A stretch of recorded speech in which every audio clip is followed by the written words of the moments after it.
भंडारा गोंदिया लोकसभा क्षेत्राचे खासदार डॉक्टर प्रशांत पडोळे यांनी दिनांक 7 फेब्रुवारी रोजी दुपारी 12 वाजता दरम्यान देशातील तसेच भंडारा गोंदिया लोकसभा क्षेत्रातील कुपोषणाच्या नियंत्रणावर केंद्र शासनाच्या वतीने कोणत्या उपाययोजना राबविल्या जात आहेत यावर दिल्ली लोकसभेत प्रश्न उपस्थित केला।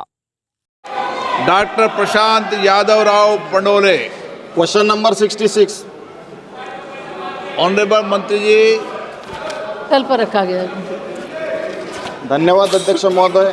आपके माध्यम से मैं मंत्री जी ये बताने की कृपा करें, क्या सरकार ने पोषण अभियान या राष्ट्रीय पोषण मिशन के तहत देश को 2022 तक कुपोषित मुक्त बनाने का कोई लक्ष्य निर्धारित किया था?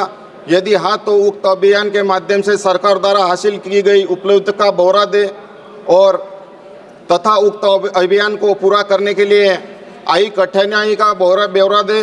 महाराष्ट्र में भंडारा गोंदिया संसदीय निर्वाचन क्षेत्र में कुपोषण जैसी गंभीर समस्याओं पर नियंत्रण करने के लिए विद्यमान तंत्र का ब्यौरा क्या है? सरकार द्वारा उक्त अभियान के तहत भंडारा गोंदिया जिले में अब तक प्रदान की गई धनराशि का ब्यौरा दें। अध्यक्ष महोदय, भारत सरकार माननीय प्रधानमंत्री जी के नेतृत्व में आंगनवाड़ी प्रणाली को सशक्त बनाने और उच्च गुणवत्ता वाली पोषण सेवाएं प्रदान करने के लिए पूरी तरह से प्रतिबद्ध है।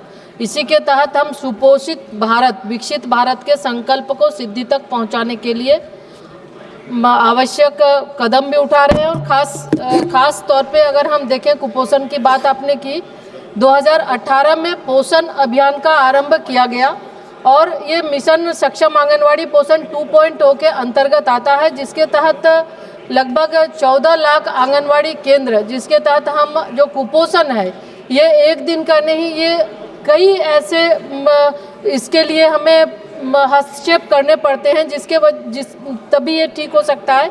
तो उसके तहत हमने जो पोषण अभियान के तहत लगभग 1 करोड़ से ज़्यादा हमारे कार्यक्रम हुए, जिसके माध्यम से हम लोगों को जागरूक करने के लिए, चूँकि खान पान के साथ साथ जागरूकता भी बड़ी चीज़ है, उनको हम कैसे उनके बिहेवियर चेंज के लिए भी हम जागरूक करते हैं। और उसके साथ साथ लगभग कुपोषण की समस्या को से निपटने के लिए सामुदायिक सहभागिता, लाभार्थियों के सशक्तिकरण और सामाजिक उत्तरदायित्व को बढ़ाने के लिए प्रतिवर्ष पोषण माह और पोषण पखवाड़ा के माध्यम से हम गतिविधियां आयोजित करते हैं। और अभी तक अगर देखें तो लगभग 13 करोड़ गतिविधियां हुई है, जिसके माध्यम से हम लोगों को जागरूक करते हैं और हम अपने कार्यक्रम के माध्यम से उन तक जो हमारे 10 करोड़ लाभुक हैं, बच्चों की हम जो सैम और मैम बच्चे हैं उनको हम THR के माध्यम से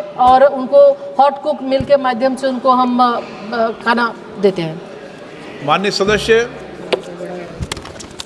ग्लोबल हंगर इंडेक्स 2024 के अनुसार भारत 127 देशों में से 105वें स्थान पे है, जो गंभीर भूख की श्रेणी में आता है।